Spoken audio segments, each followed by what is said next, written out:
그게 반감기는 정해져 있습니다. 블록이 몇 개 만들어지면 반감기가 온다, 이런 식으로 스케줄링이 되어 있기 때문에 그 시기를 예측할 수 있어요. 탈중앙화를 할 필요가 없다라면 불필요한 장치들을 굉장히 많이 만들어놨어요. 그래서 제가 생각할 때 이 이더리움의 가장 큰 매력은 비트코인을 제외하고 탈중앙화를 제대로 하고 있는 유일한, 비트코인 완전 이제 넘사벽이고 비트코인 이후에 나온 코인 중에 탈중앙화 제대로 하고 있는 거의 유일한 코인이. 유명한 투자자분들 가운데서는 네. 좀 비트코인을 좀 중심으로 말씀을 드려보면은 뭐 2025년에 1억 간다, 뭐 3억 5억도 있더라고요. 네네. 그리고 2030년에는 10억.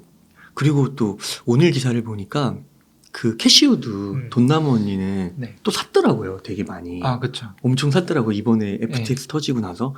그래서 이런 주장들은 과연 근거가 있는 것인가? 근거가 있죠. 아, 있어요. 네, 근거가 뭐냐면 아니 근데 이 비트코인 안 좋아하시는 분은 또 이게 허황된 근거다 생각하실 수 있는데, 뭐냐면 반감기라는 게 있어요. 그러니까 비트코인은 채굴자한테, 이게 블록체인이잖아요. 이게 네. 블록체인이 뭐냐면 내가 거래를 했다라는 어떤 장부를 이렇게 모아요. 블록 같은 데다가 넣어서 이런 블록들이 체인으로 연결되는 게 이제 블록체인인데, 이 블록체인을 채굴하는 사람, 이 블록을 만들어주는 사람한테 리워드를 줍니다. 비트코인으로 리워드를 줘요. 근데 이 비트코인으로 주는 리워드의 양이 줄어들어요. 특정 시기를 지날 때마다 절반씩 줄어들거든요. 그걸 반감기라고 하는데, 어떤 효과가 있냐면, 사실 이제 시중에 비트코인이 풀리려면 요거밖에 없어요. 요 블록을 만든 사람한테 새로 비트코인이 발행되는 거예요. 근데 총 발행량이 2100만 개로 정해져 있잖아요. 거기서 새로 나오는데, 이 새로 발행되는 비트코인의 양이 말하자면 점점 줄어든다는 거죠. 그렇기 때문에, 그러니까 화폐라는 것은, 모든 화폐는 자연스럽게 이제 인플레이션률이 있는데, 얘는 발행량이 정해져 있는 상태고 그 발행되는 양이 점점 줄어들기 때문에 거기에 비해서 사용하는 사용량은 점점 증가하기 때문에, 그러면 이제 문제가 뭐냐면 단가가 높아지게 되는 거죠. 그래서 희소성이 생기는 거죠. 그래서 이제 뭐 캐시우드니 뭐니 뭐 1억 간다, 2억 간다, 3억 간다, 이런 사람들의 여러 가지 근거들이 있는데, 보면 기저에 깔려 있는 건 반감기예요. 어차피 얘는 총 발행 수량이 정해져 있고 점점 발행 속도가 늦춰지기 때문에 가격이 올라갈 수밖에 없는 구조다라는 것이죠. 아, 그렇군요.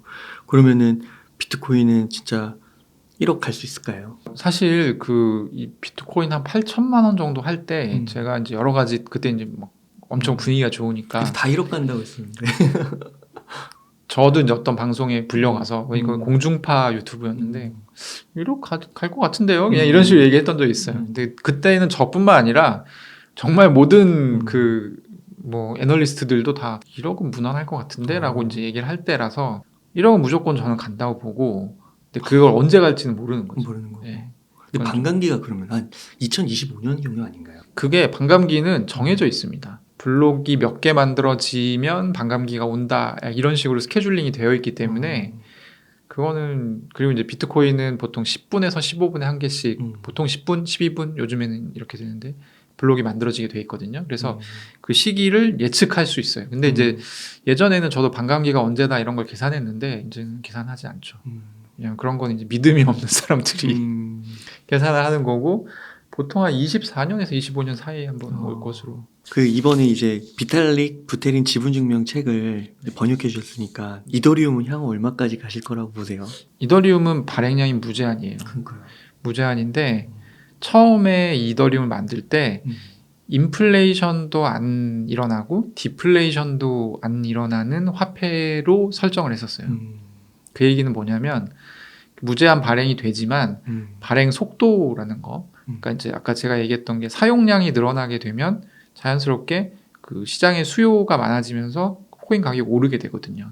그러면 여기서 일어나는 상승 압력만큼 새로운 코인을 만들어주게 되면 이 코인의 가치가 일정하게 유지가 되는 거죠. 그러니까 처음에 꿈꿨던 거는 이런 건데, 최근에는 디플레이션 화폐로 역시 가고 있어요. 그러니까 발행량이 정해지진 않았지만 신규로 발행되는 양이 현격히 적은, 그러니까 결과적으로 보면 이더리움 수량이 줄어드는 그런 컨셉으로 가고 있고, 그래서 저도 비트코인하고 비슷한 거네요. 비슷하죠. 그래서 저도 이더리움 가격이 계속 올라갈 거라고 생각하고 있고 이더리움 가격이 근데 얼마로 올라갈 거라고 판단하기 좀 어려워요. 왜냐하면 이건 이제 반감기는 딱 정해져 있는 거기 때문에.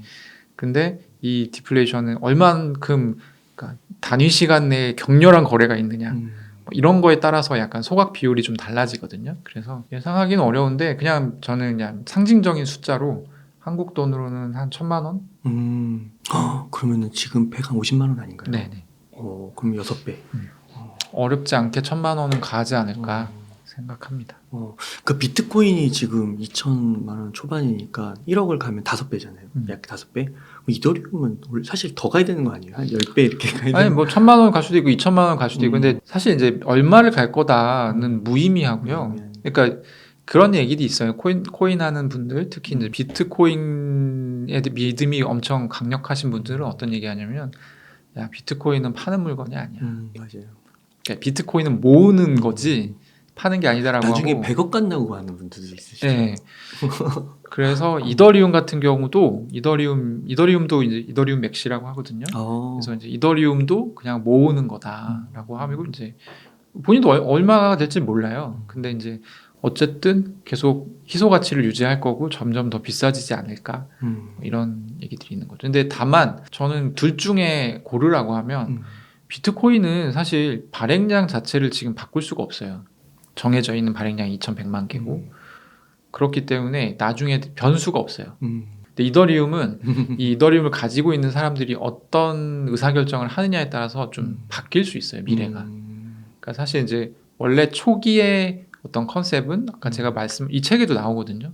이더리움이 초기에는 디플레이션도 없고 인플레이션도 없는 류의 화폐를 지향했는데 최근에 가고 있는 거는 이거는 디플레이션 화폐예요. 바뀐 거죠 말하자면 약간 그런 변화가 좀 생길 수 있을 것 같습니다. 이 비탈릭 부테린이 그 약간 주식 쪽으로 넘어오면은 네. 약간 테슬라의 일론 머스크 느낌. 그런 느낌도 있죠. 그러니까 워낙 좀 캐릭터가 확실하고 그리고 이 친구가 거의 10대에 이더리움을 만들었거든요. 그러니까 어렸을 때 번뜩이는 천재성을 보여주고 성공을 했고 그 이후로 뭔가 어쨌든 본인은 그러니까 이더리움은 탈중앙화 플랫폼이고 주인이 없는 플랫폼이에요. 그래서 사실 이제 비탈릭 부테린이 만들었고 영향력이 굉장히 많기 때문에 이 부테린 걸로 생각하는 분들이 많은데 본인이 그런 시각을 굉장히 싫어합니다. 예. 근데 어쨌든 그런 측면에서 뭐 일론 머스크랑 비슷하다고 할 수 있죠. 그러면 좀 역으로 얘기하면 조금 단점을 한번 짚어보면은 테슬라 주식 갖고 계신 분들이 하는 말이 CEO 리스크 얘기하면서 네. 만약에 일론이 CEO를 사임하거나 없어지면 테슬라 그때가 팔 시기라고 얘기를 많이 하시잖아요. 그렇죠. 그러니까 이더리움도 약간 그렇게 볼 수도 있을까요? 그렇죠. 제가 생각했을 때 저는 이더리움 사실 이 책 번역하기 전까지는 별로 그렇게 땡겨 하지 않았어요. 왜냐면 저거 비탈릭 부테린이 해외 컨퍼런스 참석하려고 비행기 타고 가다가 비행기 떨어지면 답 안 나온다. 네. 뭐 답이 나오겠지만 나중에 가격이 엄청 하락할 수 있는 그리고 이제 이더리움 투자는 누구에게 물어봐도 비슷한 대답을 할 거예요. 그러니까 이 플랫폼이 부테린 게 아니지만 이더리움에서 비탈릭 부테린의 어떤 존재감은 정말 엄청나거든요. 그래서 그런 생각을 했었는데 사실 이 책은 저는 뭐라고 보냐면 비탈릭 부테린이 본인 같은 사람들을 양산해내기 위해서 만든 책인 것 같아요. 클론을 만드는 거군요. 네, 일종의. 그러니까 보면 이더리움의 특징이 뭐냐면 이더리움은 가장 부유한 코인 프로젝트 중에 하나지만 사실 비탈릭 부테린도 이더리움 만들었음에도 불구하고 본인 재산이 그렇게 많지 않고요. 그래요? 네. 만든 거에 비하면. 네. 뭐 샘 뱅크먼 프리드는 FTX 만들고 알라메다 리서치 만들고 FTT 찍었을 뿐인데 본인 재산이 막 몇십 조 막 이랬잖아요. 근데 이 부테린은 그런 거에 비하면 그렇게 많지 않고 거기에는 돈 냄새가 안 나고 오히려 좀 사람들이 보기에 엉뚱한 거에 집착하는 사람이에요. 가령 탈중앙화. 코인 투자 처음 하고 크립토 처음 하시는 분들은 이해를 못 하거든요. 아니 탈중앙화를 굳이 왜 해야 돼? 라는 의문을 가져요. 이게 이제 2014년 15년 일찌감치부터 비트코인 투자하시고 하셨던 분들과의 본질적인 차이인데 나중에 들어온 사람들은 탈중앙화 왜 해야 돼? 어차피 다 지킬 수 없는 말인 거 아니야? 뭐 이런 식으로 얘기를 하는데 비탈릭 부테린은 이더리움의 탈중앙화에 대해서 굉장히 좀 열망이 강하고 탈중앙화를 할 필요가 없다라면 불필요한 장치들을 굉장히 많이 만들어놨어요. 지금도 만들고 있고. 그래서 제가 생각할 때 이 이더리움의 가장 큰 매력은 그거예요. 탈중앙화를 하고 있는, 제대로 하고 있는 유일한, 그러니까 비트코인을 제외하고, 그러니까 비트코인은 완전 이제 넘사벽이고, 비트코인 이후에 나온 코인 중에 탈중앙화 제대로 하고 있는 거의 유일한 코인에 가깝다. 그렇군요. 와, 그러니까 이게 기업을 이렇게 운영하는 분들은 공감을 하시겠지만 이렇게 한 사람의 철학을 쭉 밀고 나간다는 게 그 사람이 진짜 굳은 심지가 아니면 이게 쉽지가 않잖아요. 그렇죠. 그리고 그분이 내려와서 후대로 자식에게 물려줬을 때 또 망하는 경우도 많고. 제가 지금 문득 말씀을 듣다 보니까 대답을 마무리를 못한 것 같은데, 그러니까 왜 이 책을 냈냐. 비탈릭 부테린은 그렇게 생각하는데 이 플랫폼 자체가 굉장히 민주적이기 때문에 나는 이더리움 가격이 오르는 게 더 좋은데 이런 사람들이 있을 수 있잖아요. 근데 그런 사람들이 많아지면 이더리움은 그 방향으로 가게 돼 있거든요. 그러니까요. 흔들릴 것 같아요. 설계가 그렇게 돼 있기 때문에 비탈릭 부테린은 이 시점에 자기가 어떤 생각으로 이더리움을 만들었고 다른 사람들도 나처럼 생각해주면 좋겠다 라는 내용이 사실 담겨 있다고 저는 번역을 하면서 느꼈어요. 야, 그러네요. 그러니까 그 이더리움 뭐 재단이라고 하나요? 거기에 네. 주요 의사결정자들이 있는데 이더리움에 투자하시는 많은 또 대중분들이 이 책을 읽고 네. 그 이제 비탈릭 부테린의 철학에 공감을 하면 또 이상한 방향으로 가면 또 이렇게 그쵸. 제재를 해줄 수 있는 거잖아요. 그렇죠, 견제를. 그렇죠. 그러니까 이제 자기밖에 없었는데 그러네요. 그러니까 복사하는 느낌이에요. 그렇죠, 클론 그렇죠. 만드는 약간 그런. 그래서 저는 이제 우스갯소리로 어디 가서 이 책 뭐 이렇게 하면 그게 있는 사람들이 크립토를 좀 안다. 그러면 바로 얘기하는 게 뭐냐면 이거 종교서적이라고. 이거는 우리가 이제 코란 같은 거네. 코란, 그쵸, 이제 이슬람교의 코란, 뭐 기독교의 성서 보면은 그 책에 나오는 모든 얘기와 어떤 가르침들이 그 교리처럼 사람들이 그러니까 살았으면 좋겠다라는 생각을 그렇죠. 하고 만든 거잖아요. 그런 느낌이 좀 있습니다. 그러네요. 이게 진짜 이더리움 오늘 말씀을 들어보니까 정말 장점이 너무 많고 앞으로도 성장 가능성이 느껴지는데 그 철학이 지켜지면서 가면 너무 좋을 것 같다. 그래서 더 많은 분들이 이 이더리움의 그런 가능성을 정말 좋게 보신다고 하면 그 청사진에 같이 만들어 가신다고 했을 때 이 비탈릭 부테린 지분증명을 꼭 한번 읽고 동참하시면 더 좋지 않을까 그런 생각을 하게 되네요. 그러면 대표님 혹시 뭐 질문을 대략적으로 드린 것 같은데 너무 좋은 질문들 많이 주셔서 꼭 전하고 싶은 뭐 주제라는 게 좀 있을까요? 꼭 전하고 싶은 주제는 사실 없고 저는 솔직히 말하면 약간 좀 오늘의 자리도 워낙 이제 웅달 책방이 좀 파워 유튜버이기도 하고 조심스러운 게 뭐냐면 제가 쓴 책이 아닌데 나와가지고 지금 이렇게 막 얘기를 하는 곳이 이 자리에 비탈릭 부테린이 와 있으면 너무 좋겠지만 시간상 공간상 문제가 있어서 그렇게 하기는 어려워서 이제 제가 이제 좀 다니고는 있는데 사실 좀 조심스러워요. 왜냐하면 제가 쓴 책이 아니기 때문에. 그래서 한번 직접 읽어보시면 좋을 것 같고 사실 이 책이 솔직히 말하면 그냥 아무것도 모르시는 분들이 읽기는 좀 어려워요.